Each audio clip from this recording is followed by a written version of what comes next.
আসসালামু আলাইকুম রহমতুল্লাহ বরকাত। আজকে কিছু কথা বলতেছি। এটা হচ্ছে বর্তমানে বিপি ডাকসুর নির্বাচনের বিষয়। সেটা হচ্ছে কি, আমরা দেখেছি যে ডাকসুতে প্রথমে ঢাকা বিশ্ববিদ্যালয়ের কথাটা বলি। ঢাকা বিশ্ববিদ্যালয় ডাকসুতে দেখলাম আমরা বাংলাদেশ জাতীয়তাবাদী দল বিএনপি একটি অঙ্গ সংগঠন ছাত্রদলও দাঁড়ালো, আবার জামাতের একটি জামাত শিবির যারা আছে তারা দাঁড়ালো। জামাত শিবির কি করলো, তাদের কাজে কর্ম দিয়ে তারা ভোটগুলো কালেক্ট করলো, বিভিন্ন হলেতে বিভিন্ন রকম উন্নয়নমূলক কাজ করলো, এতে তারা বিভিন্ন ছাত্রদের মন জয় করে নিয়ে ভোট নিল। বিএনপি তারা কি করলো, হেরা জামাত শিবির যখন বিভিন্ন হলে হলে তারা পানি দিয়েছে, বিভিন্ন কিছু দিয়েছে ছাত্রদের উপকারের জন্য, তখন ছাত্রদল কি করছে, যাই এগুলো ভাঙচুর করতো। মিডিয়াতে আমরা যা দেখেছি, ভাঙচুর করার কারণে তারা ভাবছিল এগুলো ভাঙচুর করলে আমাদের হচ্ছে আস্তে আস্তে জনপ্রিয়তা বাড়বে। কিন্তু ছাত্রদল এতই বোকাচোদা, তারা জানে না যে কোনো সন্ত্রাসী কার্যকলাপ করলে সেখানে জনপ্রিয়তা বাড়ে না, জনপ্রিয়তা কমে, মানুষ তাদেরকে ভয় পায়। কিছু মানুষ দেখবেন যে কোনো জায়গায় মাস্তান থাকে, মাস্তান থাকলে মাস্তানদেরকে মানুষের উপর দিয়ে ভয় পায়, যে আরে মাস্তান, ওর কাছে পিস্তল আছে, এ আছে হে আছে, কোন ওরা কি করে উপর দিয়ে মানুষ ভয় পায়, ভিতর দিয়ে কেউ ওরে ভয় পায় না, আর ওরে কেউ ভালোবাসে না। আসলে পৃথিবীতে আপনার দুইটা জিনিস খুব সুন্দর, একটা হচ্ছে আপনি হয়তো ভালোবাসা দিয়ে অর্জন করতে পারেন বা অন্যভাবে অর্জন করতে পারেন। ভালোবাসা দিয়ে অর্জন যে জিনিসটা করা যায় সেটা চিরকাল থেকে যায়, সেটা কখনো বর্জনীয় হয় না, সেটা মানুষ মন থেকে দেয়। আর জামাত শিবিরকে মানুষ যেটা দিছে, এই যে শিবিরকে এই যে ডাকসু নির্বাচনে, এটা হচ্ছে মানুষ ভালোবাসা থেকে দিছে। যে ঢাকা ইউনিভার্সিটি যত ছাত্রছাত্রীরা আছে তারা আসলে শিবিরকে বর্তমানে প্রচুর ভালোবাসে। তারা নির্বাচনের আগে প্রচুর বললো যে জামাত শিবিরে সাদেক কায়েম ভাই যিনি আছে ওনাকে তারা চাচ্ছে বিপি পথে। আসলে এখানে এই বিএনপির কিছু বলছিল, তারা যখন পানি দিচ্ছিল বিভিন্ন হলে, পানি খাওয়ার পানি ট্যাঙ্ক দিচ্ছিল, বিভিন্ন উন্নয়নমূলক কাজ করছিল, আপনি ভাই দ্বিগুণ করেন না, দ্বিগুণ করলে আপনার এই অবস্থা হতো না। আপনারা ভাবতেছেন এখনো সন্ত্রাসী আর চাঁদাবাজি দিয়ে মানে আপনারা বিএনপি দলটারে উপরে উঠে নিয়ে যাবেন, আসলে ভুল ভাবতেছেন। মানুষ সন্ত্রাসী চাঁদাবাজি বা বিভিন্ন সন্ত্রাসী টাইপের কার্যকলাপ করলে মানুষ বর্তমানে ভাই এটা 24-এর পরে ভাই এখন মানুষ হচ্ছে আধুনিক মানুষ, এখন সন্ত্রাসী কার্যকলাপে এখন ভয় পায় না, কোনো ভালোবাসা দেখেন, ভালো ভালো উন্নয়নমূলক কাজ করেন, যেটা জামাত করতেছে আমরা দেখতেছি, তারা দিন দিন আগে যেতেছে। আর বিএনপি আসলে বিএনপির মধ্যে বর্তমানে এমন কিছু লোক আছে ভাই, এগুলো মানে কখন এগুলো মাথায় থাকে, কখন চাঁদাবাজি করবে, কখন সন্ত্রাসী করবে, কখন কিভাবে কি করা যায়, এটা অস্বীকার করার কিছু নেই ভাই। আপনি বিএনপি করেন, আমিও বিএনপি করি, আরেকজনও বিএনপি করে, এটা ভাই আসলে যেটা সত্য এটা আমরা অনেকে মানতে চাই না, এটা আছে, এটা সত্যটা মানতে হবে। আপনারা যদি ভালোবাসা দিয়ে মানুষের মন জয় করতে পারতেন, তাহলে এই যে আজকে যে অবস্থা ঢাকা বিশ্ববিদ্যালয় ডাকসু বিপি, ওইখানে আপনাদের এই দিন দেখতে হতো না। বাংলাদেশের মানুষ ইভেন আমার মনে হয় এখন যদি জাতীয় নির্বাচনও দেয়, তারপরও 60-70% ভোট জামাত বা অন্যান্য দলগুলো নিয়ে নেবে। বিএনপির এখন বর্তমানে জনপ্রিয়তা কোনোভাবে নাই, না থাকার পিছনে একটাই কারণ হতে পারে, বিভিন্ন কারণ আছে, এর মধ্যে অন্যতম কারণ হচ্ছে ঢাকা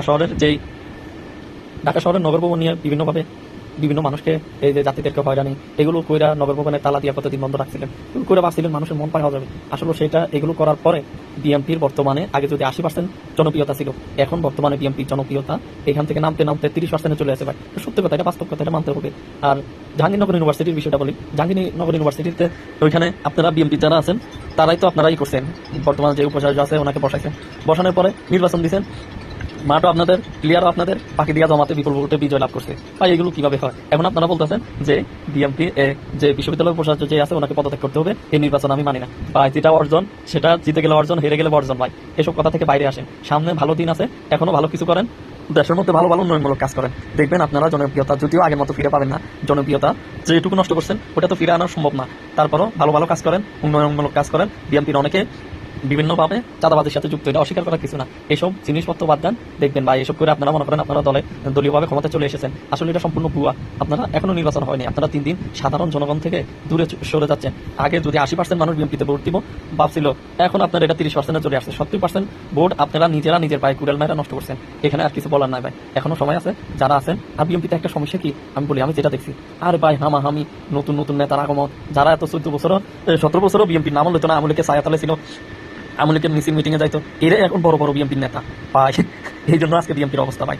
বা বিএনপি যে আদর্শ বিএনপির মধ্যে, ওই আদর্শ বর্তমান বিএনপির মধ্যে নাই ভাই। থাকলে বিএনপির এই অবস্থা হইতো না। বর্তমান বিএনপি হয়ে যাইতেছে ভাই রোহিঙ্গা, এদের মধ্যে বিভিন্ন বহিরাগত ঢুকাইয়া মানে দলটারা এখন কি বলবো, দলটা নিঃশেষের বিভাজ্য করে ফেলতেছে। বর্তমানে বড় দল দাবি করতেছে, আসলে ঠিক আছে, আসলে বর্তমান মানুষ বিএনপি আমলিকের ক্যাটাগরিতে বিএনপির মানুষ এখন নিয়ে যাচ্ছে। এর জন্য দায়ী হচ্ছে বিভিন্ন দলের নেতাকর্মীরা ভাই। যেটা সত্যি এটা মানতে হবে, এটা বলতে হবে ভাই। এখনো সময় আছে, আপনারা যারা বিএনপি করেন, আসলে এগুলো সারা বাংলাদেশের মানুষ দেখছে যে ডাকসু নির্বাচন কি, এটা কি সঠিক হয়েছে, বর্জনের হয়েছে না অর্জনের হয়েছে ভাই। আমি মনে করি এটা 100% অর্জনের হয়েছে। এখানে বর্জন করা ওই জিতে গেলে অর্জন, হেরে গেলে বর্জন ভাই। এটা দিয়ে এটা যত বেশি করতেছেন আপনারা, তত মানুষের কাছে নিজেরাও কালারিং হচ্ছেন, দলকেও কালারিং করতেছেন, আস্তে আস্তে নিজেদের জনপ্রিয়তা আপনারা হারাচ্ছেন। এভাবে যাইতে যাইতে একসময় দেখবেন বিএনপি জাতীয় নির্বাচনে বড় একটা মারা খাওয়ার অপেক্ষা এখনো সময় আছে ভাই, আপনারা যদি ওইসব পথ থেকে ফিরে না আসেন তাহলে দেখবেন একসময় জাতীয় নির্বাচনে বিএনপি বড় একটা মারা খাবে। আর এই জাতীয় নির্বাচনে যদি বিএনপি মারা খায়, দেখবেন বিএনপি একসময় আস্তে আস্তে আস্তে আস্তে শেষ হয়ে যাবে। আপনি ভাবতে পারেন এটা কিভাবে হয়, বিএনপির মতো একটা দল শেষ হয়ে যাবে?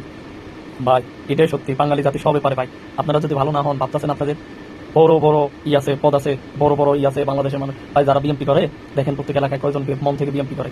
আজকে যে বিএনপি করতে আছে কালকে সেই অন্য দলে জয়েন করবো না, এটা আপনাকে। আর বর্তমানে যারা বিএনপি করে এদের ভাই 70%, 50 থেকে 70% হচ্ছে অরিজিনাল বিএনপি না ভাই। এরা মন থেকে করে না, এরা করে চাঁদাবাদির জন্য, সন্ত্রাসীর জন্য বা বিভিন্ন কার্যকলাপের জন্য, নিজের পকেট বাড়ি করার জন্য। মূলত মন থেকে বিএনপি করতো অনেকে আগে আমেরিকার আমলে, যারা মন থেকে বিএনপি করতো তারা এখন বিএনপি করে না ভাই। তাদের অধিকাংশ এখন বিএনপি করে না।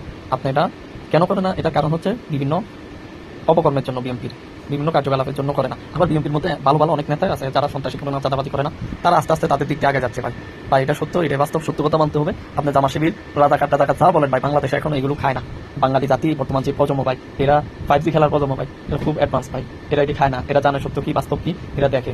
এখন আমার পরিশেষে এটুকু বলার আছে যে ভাই দলটা, বিএনপি দলটা আসলে তারেক জিয়ার দল বলেন, জিয়াউর রহমানের দল। এটার মধ্যে জিয়াউর রহমানের আদর্শ যতদিন ফিরে না আসবে, আপনি জিয়াউর রহমানের জীবনী পড়েন, দেখবেন ওনার মধ্যে এইসব কিছু নেই।